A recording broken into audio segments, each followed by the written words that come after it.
मैं पढ़ रही हूँ ओशो को, और ओशो की बहुत सुंदर 4 लाइनें कि औरतों को क्यों आदमियों ने नरक का द्वार कहा। बहुत इंटरेस्टिंग चीज़ है ये। तो इसके पीछे की सबसे बड़ा कारण है कि 5,000 साल से त्यागवादी आदमियों की गर्दन पकड़े हुए और वे बीमार और रुग्ण लोग हैं, जीवन को जो नहीं भोग सकते, क्योंकि जीवन के भोगने के लिए जो अनिवार्य शर्त है वे उसको पूरा नहीं कर सकते। उनका अहंकार बाधा बनता है, तो वे फिर कहना शुरू कर देते हैं कि सब अंगूर खट्टे हैं। और वह इतना प्रचार किया हुआ है अंगूर खट्टे होने का, अंगूर खट्टे हैं या नहीं, जब आप उनको मुंह में डालते हो तो आपके दांत कहते हैं कि खट्टे हैं। प्रचार इतना बड़ा है। तो इन सारे लोगों ने, ध्यान से सुनना, इन सारे लोगों ने एक स्त्री और पुरुष के बीच बहुत तरह की बाधाएं खड़ी की हैं। और चूंकि इसमें अधिक लोग पुरुष थे तो स्वभावतः स्त्री को उन्होंने बहुत बुरी तरह निंदित किया। ये सब शास्त्र रचने वाले अधिकतर पुरुष थे, इसलिए स्त्री को उन्होंने बिल्कुल नरक का द्वार बना दिया। तो नरक के द्वार को छूने में खतरा तो है ही, फिर नरक के द्वार तो पास भी होने में खतरा है। और जितना इन लोगों ने भाव पैदा किया कि एक स्त्री नरक का द्वार है, स्त्री और पुरुष के संबंध पाप है, अपराध है, ये भी सामान्य मनुष्य थे। इनके भीतर भी स्त्री के प्रति वही आकर्षण था जो किसी और के मन में। जब इन्होंने इसका विरोध किया तो आकर्षण और बढ़ गया। और निषेध से किसी चीज को हम रोकते हैं तो उससे और उसकी तरफ अट्रैक्ट होता है मन हमारा। जिस चीज को इनकार किया जाए उसमें एक तरह का ना रस पैदा होना शुरू हो जाता है।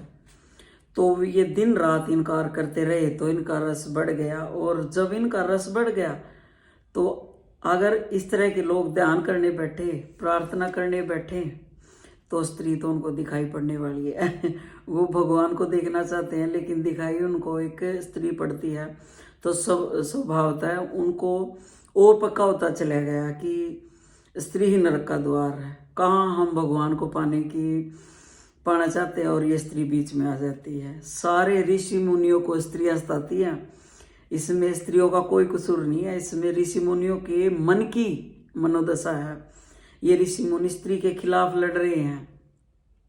कोई ऊपर इंद्र बैठा हुआ नहीं है अप्सरा भेज दे, मगर इन सबको अप्सराएं घेर लेती हैं। नग्न स्त्रियां, सुंदर स्त्रियां, ये सब इनके मन के रूप हैं जो इन्होंने दबाया है। जिसको निषेध किया वो इतना गहरा हो गया कि अब इनको बिल्कुल वास्तविक लगता है वो। तो इनके कहने में भी गलती नहीं है। इन्होंने जो अप्सराएं देखी बिल्कुल वास्तविक है। यह अत्यंत रुग्ण चित्त की दशा है, विकसित चित्त की दशा है। जब कोई वासना इतनी प्रगाढ़ हो जाती है कि उस वासना से जो सोपन खड़ा होता है वह वास्तविक मालूम पड़ता है। ये पागलपन की हालत है। और इन सब को स्त्रियां सताती हैं क्योंकि इनके पूरे जीवन का सारा का सारा संघर्ष स्त्री से ही है। जिससे संघर्ष है वो तो सताएगा। जिस दिन आप एक चीज का ध्यान रखना, सोचना आप लोग कभी कि जिस दिन आपने उपवास किया उस दिन सिर्फ खाने के सपने आएंगे। और 2-4 महीने अगर आप लंबा उपवास करें तो आप बिल्कुल पागलपन की हालत में हो जाएंगे। मस्तिष्क फिर जो भी देखेगा भोजन ही दिखाई पड़ेगा, कुछ भी सुनेगा भोजन ही सुनाई पड़ेगा। कोई भी किसी तरह की खुशबू आएगी तो वो भोजन की होगी। और इसका कोई भी संबंध बाहर का नहीं है। इसका भीतर जो जिस चीज़ की कमी है वो दिख रहा है। तो जब इन ऋषि मुनियों को ऐसा लगी कि स्त्री सब तरह डिगाएगी, उसका ध्यान की अवस्था नष्ट हो जाती है और वो बड़ी ऊंचाइयों पर चढ़ रहे थे, नीचे गिर जाते हैं। कोई ना इनको गिरा रहा है ना कहीं ये चढ़ रहे थे।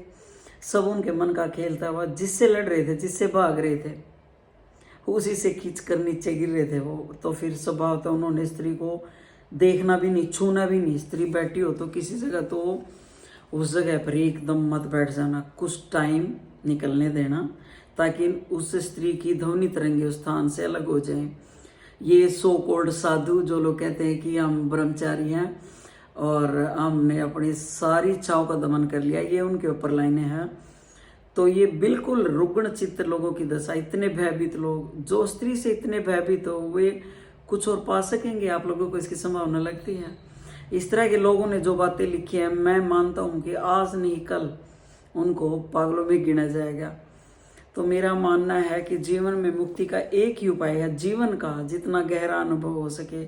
जिस चीज़ के हम जितने गहरे अनुभव में उतर जाते हैं उतना ही उससे छुटकारा हो जाता है। अगर निषेध से रस पैदा होता है तो अनुभव से वैराग्य पैदा होता है। तो मेरी दृष्टि में जिस चीज़ को हम जान लेते हैं, जानते ही हमारा उससे जो आकर्षण था वो एकदम खत्म हो जाता है। तो बहुत बढ़िया लाइन है ये, बहुत ज़बरदस्त।